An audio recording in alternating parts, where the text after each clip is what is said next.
blessing na gusto mo, nakikita mo, binibigay sa lahat ng tao na kapaligid sa'yo, puwera sa'yo. Yes. Eh, ikaw ang nagdadasal nun. So, what do you do when you're praying for something and then everyone around you is getting it except you? You just have to be happy sa blessing ng ibang tao. Kasi darating din yung sa'yo.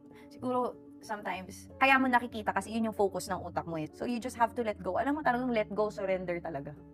Pero di ba minsan, kailangan mong dumaan sa sakit para pagdating ng regalo, sobrang mong siyang machi-cherish, sobrang mong mabavalue kasi alam mo yung sakit na pinagdaanan mo bago mo mahawakan yung isang bagay na yun. Tsaka bata mo pa rin naman. Oo.